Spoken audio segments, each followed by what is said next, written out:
yeah, we're going to fidget.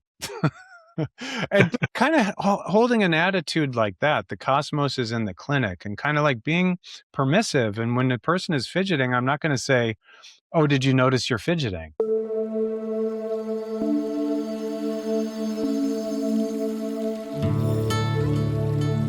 Welcome to the Mindfulness Within podcast, a space where healing isn't about fixing what's broken, but about listening to what's always been speaking through the body all along. This is a podcast for therapists, healers, and those wanting to deepen their understanding of internal family systems, mindfulness, and embodied healing. I'm your host, Gilbert Romero Muharter.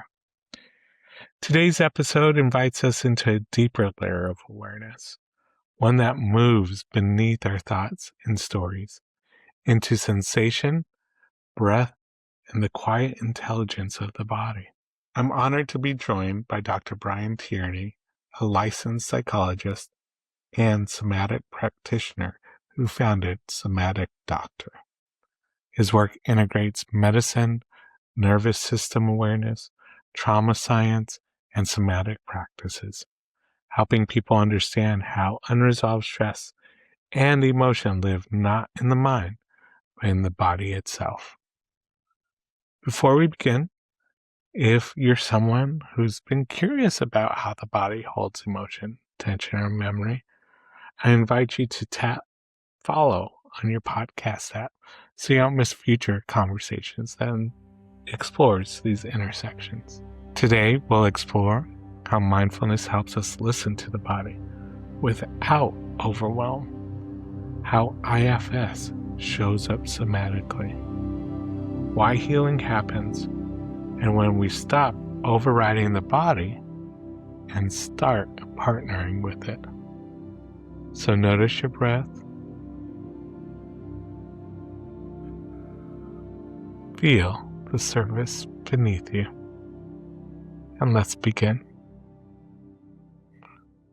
Dr. Tierney, I'm so excited to hear how your work in somatic relates to IFS and mindfulness. To start off, I wonder if you might give us a brief overview exactly what somatic therapy is. Well, first of all, thanks, Gil, for inviting me on the show. It's really lovely to hear your voice. I feel a little bit more down-regulated now just listening to you. And the somatic psychology specialty is where, we really have an approach to the body and to the central nervous system that is kind of feelings first as opposed to cognitions first.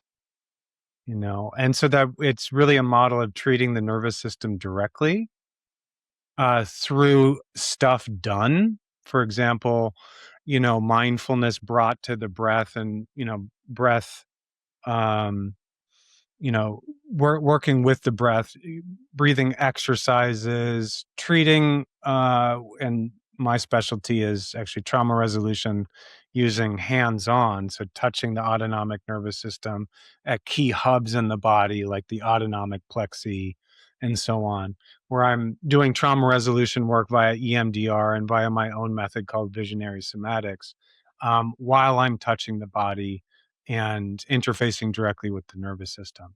So, it's kind of like a retraining model, retraining the nervous system to, instead of assuming states of not feeling safe and projecting not feeling safe into the horizon, into the future, instead projecting, like this, simulating that I'm going to feel safe, simulating something other than I have to defend against that thing that's coming towards me right now, which is really just a projection of the past, right? Projection of the past trauma and whatnot. One of the things I really love about what you said is just feeling it in the body. And that's one of the things that we do in internal family systems, is just starting off with, where do you feel this usually pain, right, in your body? I'm wondering if you might tell us more about your your method about hands-on. Yeah, so I've been a body worker since 1999. Um, and that's been full spectrum kind of aromatherapy to Zen, from rolfing, the deepest of the deep of structural integration, deep, get an elbow in there and plow the earth, to really gentle forms like craniosacral therapy. I taught craniosacral therapy worldwide for about 8 years. So it's really, I have a real wide spectrum in terms of touching the body. Um, and over the years, I've really developed my own approach to trauma resolution, where somebody's on the table like you would see in body work, and their clothes are on and so on. um, and then I use stillness touch. It looks and feels a lot like craniosacral work, but there's some important theoretical and practical distinctions between how I use stillness touch now and how a craniosacral practitioner would treat a body. But what it looks from the average outsider is just non-doing, non-moving touch, which is strangely powerful, just that much, to have somebody touch you and to just have a neutral-ish orientation to your body. So like if you said, oh, well, I have this pain in my belly, or my heart is really hurting today because I had a difficult discussion with a colleague or something like that, I might put my hand on your heart, but I'm not putting my hand on your heart in order to get somewhere. I'm just there. I'm holding my hand on your heart so that you can feel felt. And our nervous systems are really sensitive. We can feel when somebody's probing us for what's wrong or trying to fix us. And sometimes we get into this, I don't know, imposter syndrome thing, or this projecting of an authority outside of ourselves. And we kind of need that sometimes to, like, okay, well, you just do it for me. You just scan my body and you tell me what's off. I put my trust in you. um, but at the end of the day, it can be quite counterproductive. I think it's much more powerful to reflect to a person their health, and to help them to stabilize around a presence of stillness and neutrality, so that then their own insights, like through this creating of a coherent space or coherent field, um, the static of the nervous system starts to calm down, and then that clarity starts to bubble up about the person's direction, and what in craniosacral therapy we call the inherent treatment plan. So Yeah. It reminds me a lot of internal family systems again, just thinking about I don't tell them what they're feeling in that moment. I ask them, what is coming up for you? And then ask them to stay with that piece of them that's struggling. And then ask them to ask the questions to this part, and that they're empowered, right? To make those changes because they know this part of themselves. yeah, and it can get complex from there, right? So let's imagine we're working with a protector part, and then when the protector has too much juice or too much real estate in the brain, then it operates like an autoimmune disorder does in the body, right? It just starts to corrode the regions around it because there's so much protector energy there that, like the child part or the vitality function within doesn't have space to breathe because the protector is taking up all the real estate. Exactly. We talk a lot about overwhelm, how overwhelming it can be to have that part. And then it turns into other things like overworking, alcoholism, etc. One of the things you brought up earlier was your work in trauma. I wonder if you might expand on that. The neurodynamics that I write about quite a bit in my book will be coming out in about 3-4 months. So, a big portion of the book is an update to the trauma neuroscience, which is actually the trauma neuroscience out there now is, the way that I see it, quite far behind. So, the polyvagal theory and which really came from the 80s. Stephen Porges's dissertation work in the 80s. It's actually quite outdated, and it's treated somehow in the implicit assumptions like this cutting edge stuff. No, uh-uh. No, it's not. And really, we have just such a burgeoning of the new paradigm in neuroscience, which is basically called the network neuroscience paradigm. This is really where the cutting edge is now, and even that is starting to get. One of the things that I write about at length about insofar as trauma neuroscience goes is the neuroscience of what's called allocentric perception. Now, allocentric perception is a lot like third person perception, where the psyche, the mind, actually does have quite a capacity to see itself, to see oneself from the outside. Pretty much everybody can do this, and there's interesting research in like neurotheology accounts and neurotheology research about nuns and meditators and even mediums, like people that communicate with the dead and stuff like that, that they have a high capacity to do allocentric perspective, third person perspective.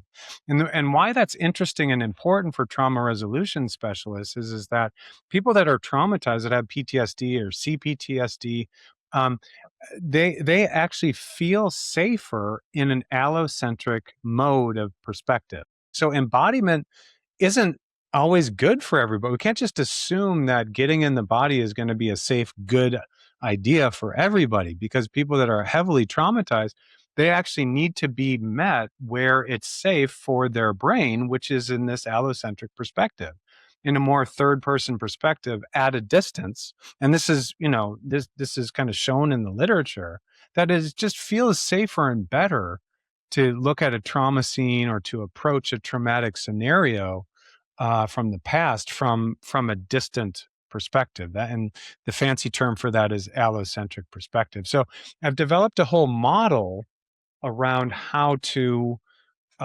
work with toggling back and forth between allocentric perspective and what's called egocentric perspective, which is, what we would classically think about embodiment. And there's neural structures that get overwhelmed and just blast with too much information. And we got to take that slowly, the embodiment process. And I think a lot of that is training, our mental health training and training in these specialized models, so we can make sure we're not re-traumatizing those clients.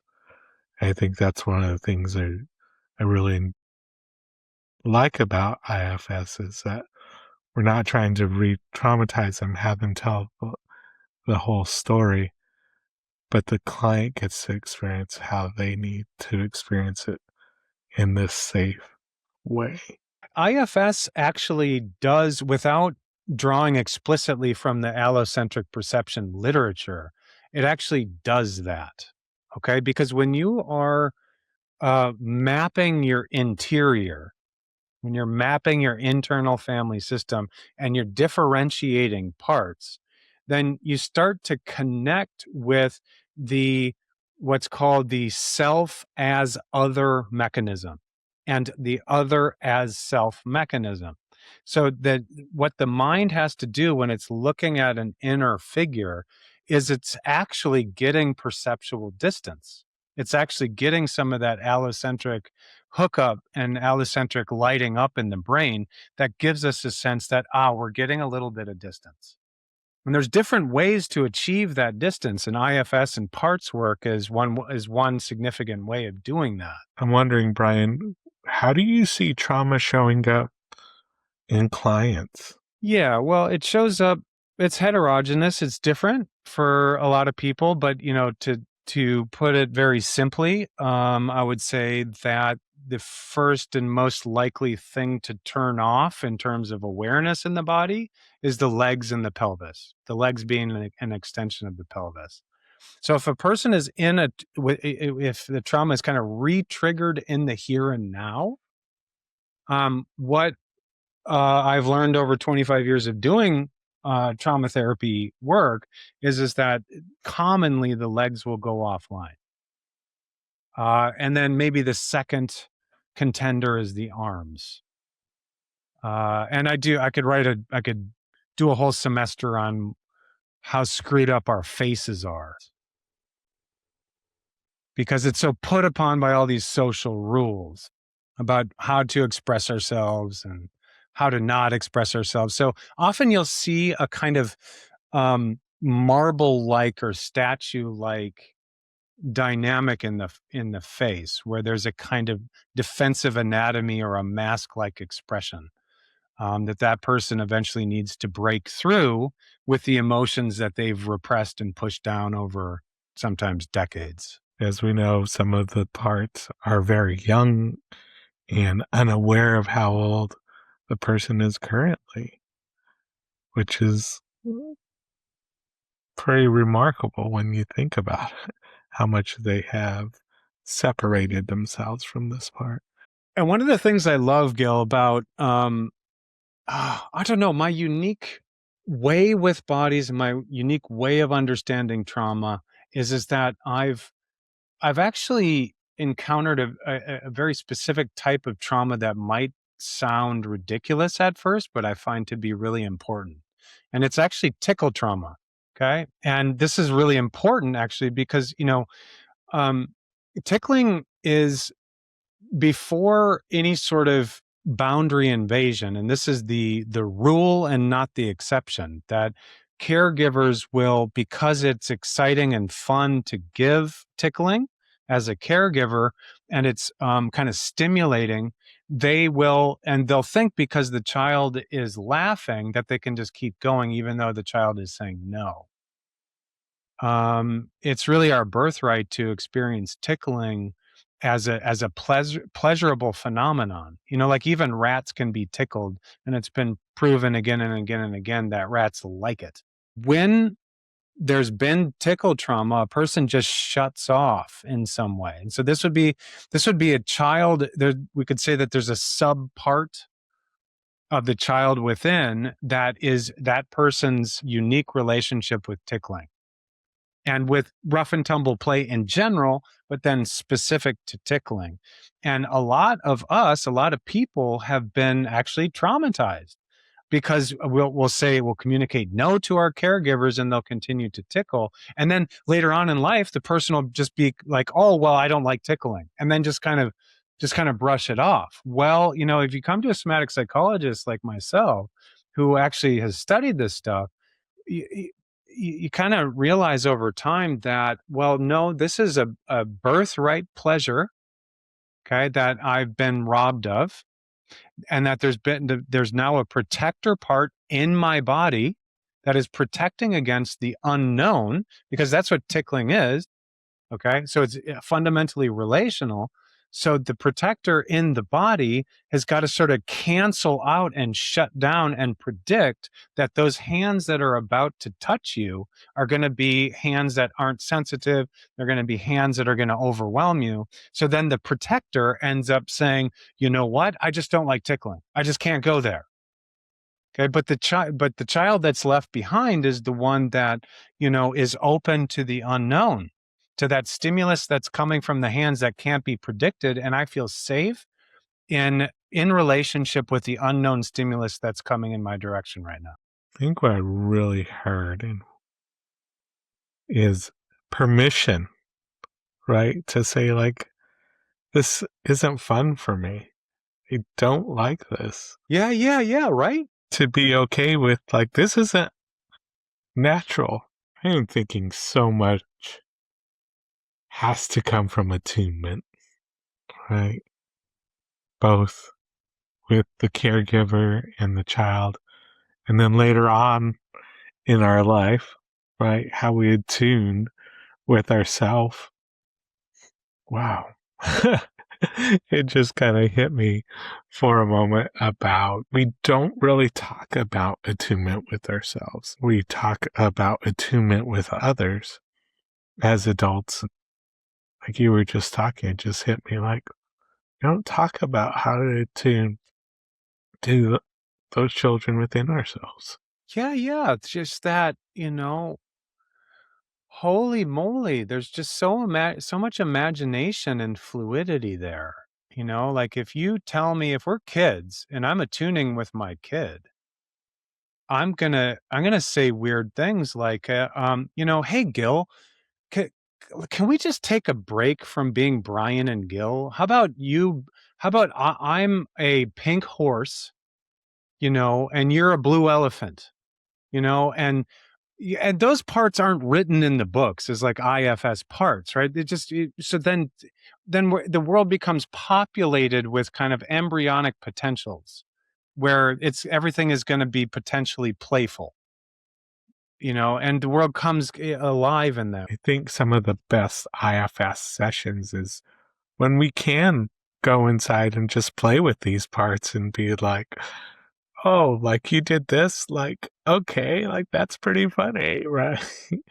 Or, oh, you thought that? No, no, no, like this is totally something different.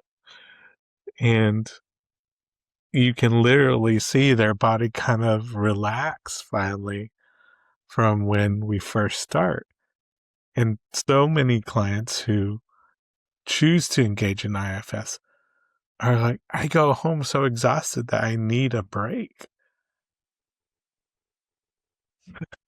I'm wondering, Brian, how do you support those clients who are going through that healing process, but are sometimes so exhausted by the end of sessions that they feel, I can't think of the exact word, like feel wrong for wanting that rest? Well, yeah, I mean, it's almost well, it's not almost, it's cultural now. We're in the petri dish of hyper optimization. It's exhausting to live in this era. It's just like, and then now kind of psychological growth is just in a way just another thing to do, another chore. It's just like it can just be everything just so exhausting. People don't even want to say, sometimes they'll say, okay, well, how about you consider going for a walk without having any preconceived route to like complete or any heart rate to get to, but just let your feet take you wherever they're going to take you without having any sort of specific intention behind it, and the weird paradox there is it's like you have to schedule unscheduled time. I think we need to be in partnership with nature a little bit more and just, hey, just go hug a tree. Why not? I'm wondering, Brian, there are so many recent events that are happening to us as a collective. And I'm wondering how we might make people aware of how this might show up in their body when they just can't explain that feeling that they're having right now. To keep on using this image of protectors going inflammatory. This is one of the most powerful transpersonal elements to IFS. It's to me, and because I'm an archetypal researcher too, I do a lot of research about the archetypes and Carl Jung's work and so on. There's a lot of overlap with, especially insofar as considering the transpersonal dimensions of internalized family systems. We start to see themes that cut across cultures that look like and feel like archetypes, a la Carl Jung. But so the idea that I'd like to riff on here is that this protector part is transpersonal, and it would be the warrior archetype in the archetypal psychology language. And what happens over time with the warrior, because the warrior is extraordinarily territorial, and on a good day, it's protecting. And on a bad day, it just fights because that's what its design is. So it just fights and carves out territories and fights and carves out territories. But when you get an inflammatory disorder like us, like we have, systems wide in humanity, it's similar to what happens in an autoimmune disorder of the body. Like the warrior can no longer differentiate who to fight anymore, so that you just fight what's nearest. whatever Instagram post is nearest, whatever idea is nearest, and just the whole body of culture starts to corrode because everything is surrounded by inflammatory messaging, and so we have a hyper protector, and how to divest from this hyper protector. This is an important question. It's an important question for individuals that have been subject to trauma, but now it's a radically important question insofar as it just we are surrounded by inflammation. I'm just thinking about how strongly that's been showing up a lot. It's a good breath. Brian, I'm wondering, how do you help people learn to listen to their bodies without becoming overwhelmed by what they find? One example is unconscious fidgeting. I think we all have our ways of doing that because it's a lot to be in a body, right? One way of considering it is that we are the cosmos.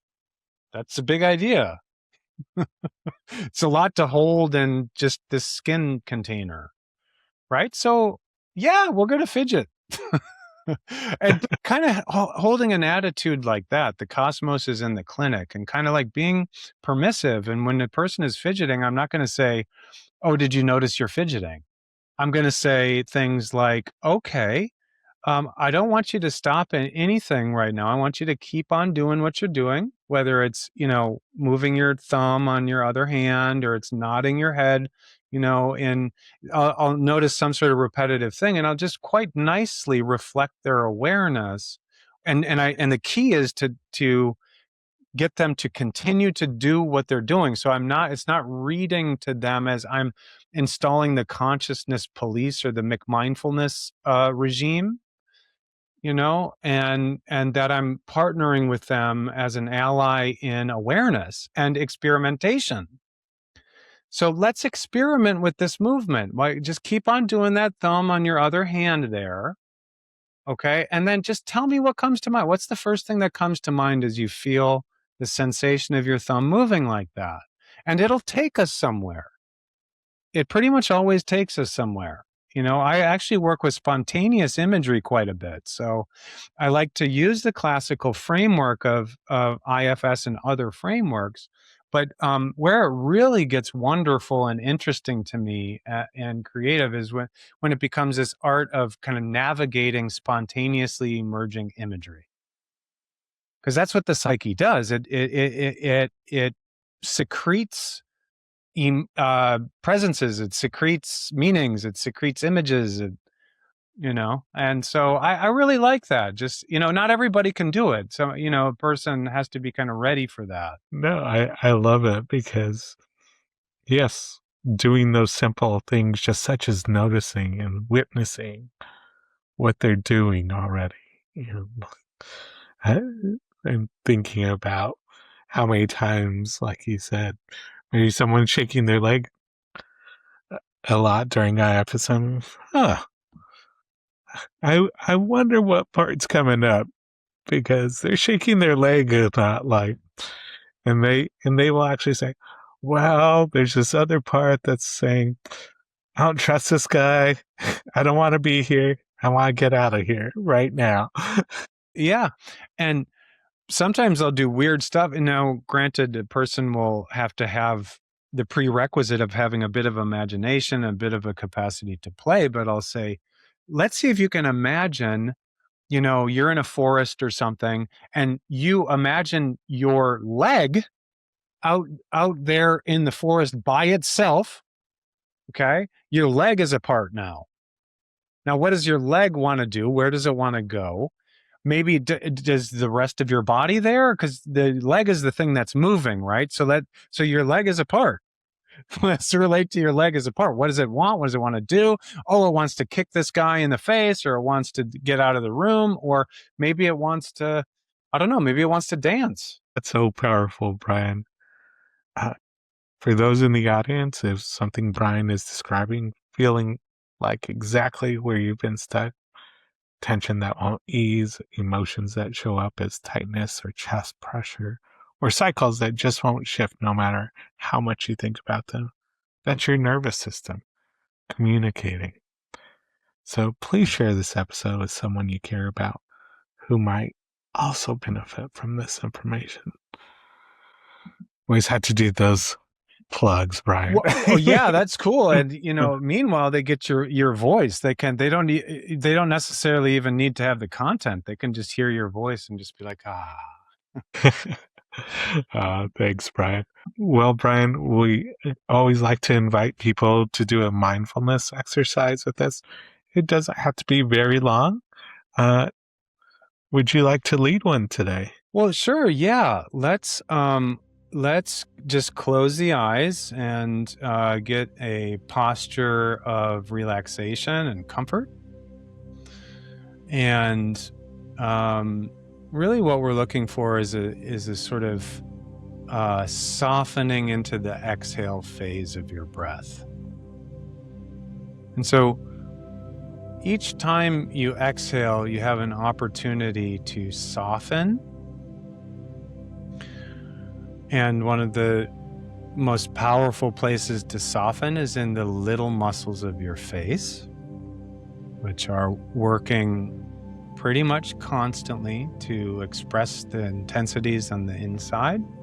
So the little muscles around your cheekbones, your eyes, your lips, just let those sort of droop off of your face, especially while you're exhaling. These little muscles are big ticket zones or big ticket possibilities for relaxation. You really want to just imagine that each time you let go of a little bit of tension in your face, that it's going to be that much easier to relax your tension in your shoulders, the tension in your abdomen and belly. You're going to just soften into your chair or wherever you're sitting. And then, you know what? I'd like to invite, because there's been a tribute here to the child within. Okay, so if you can just bring into your imagination a moment of when you were a child being free. And you know what? It doesn't have to be something that you know happened. It's okay if you just make it up. Okay? So frolicking, playing with a friend, get into your little body that is vital and playful and energizing. And you're in a play sequence or something with a friend. What does it feel like to just, the world is open for you to create? And be there as your little self and feel what you feel throughout your body as a whole. Okay? Kind of paint it in colors and enliven it and enrichen it with your imagination, because that's what childhood is. Take a couple deep breaths there and just enjoy. Savor it. And for those of you that it may seem challenging to get to this zone of vitality, then it's a signal for you that, some journaling work is in order.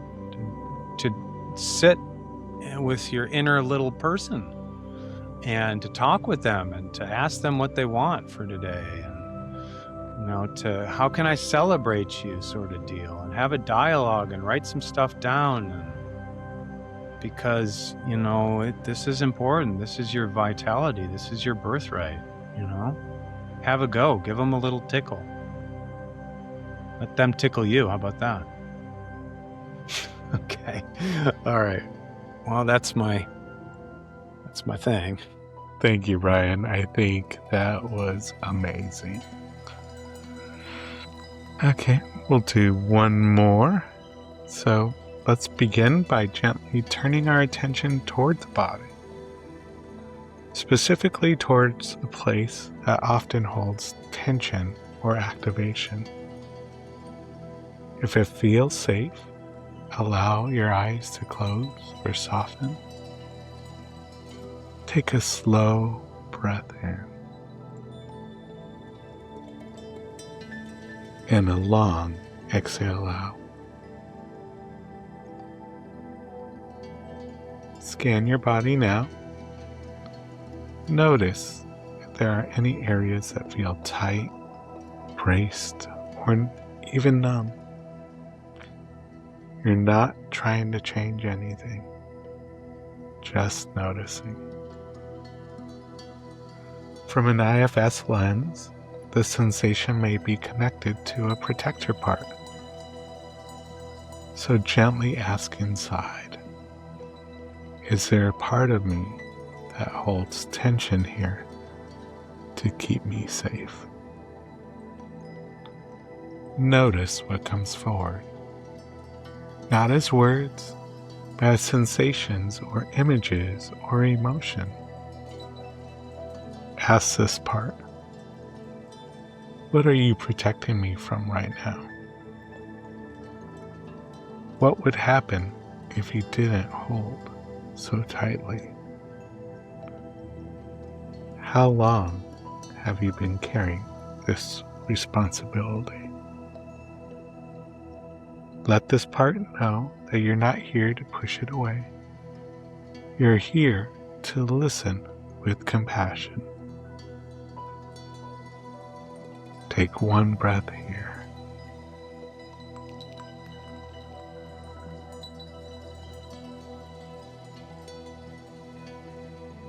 If you're finding this grounding practice helpful right now, consider sharing this episode with someone who might need to listen to their body too. I can't believe our time's already over.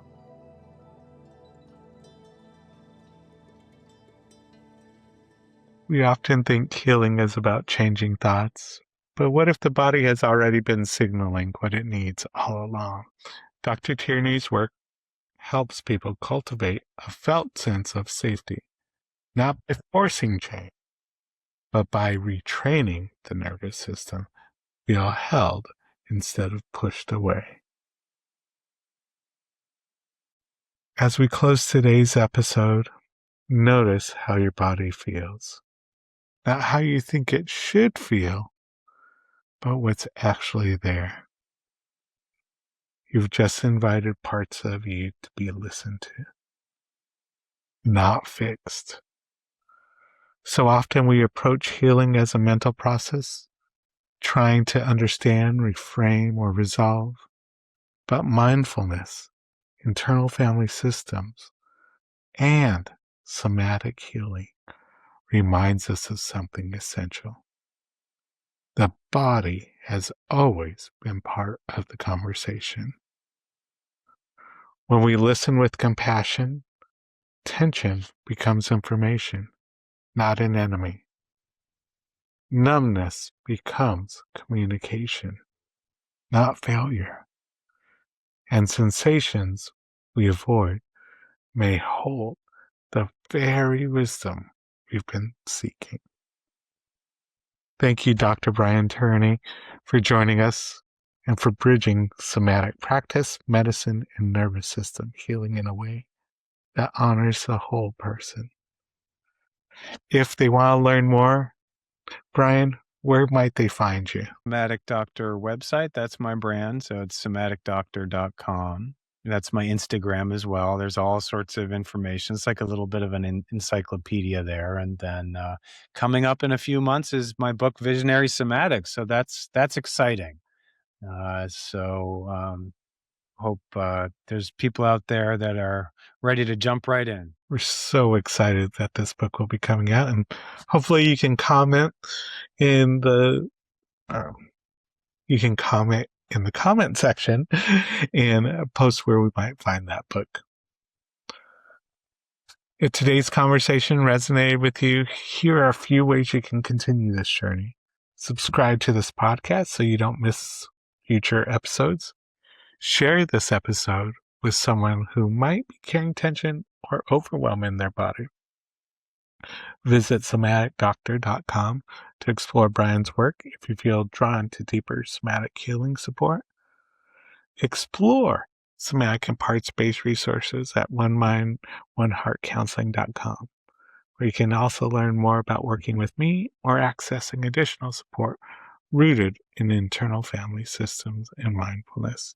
Of course, leave a rating or review. It helps others who are searching for embodied healing find this work.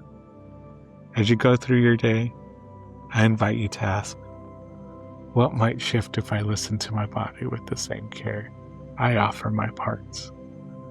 Until next time, take care of your nervous system, honor your parts, and stay rooted in yourself.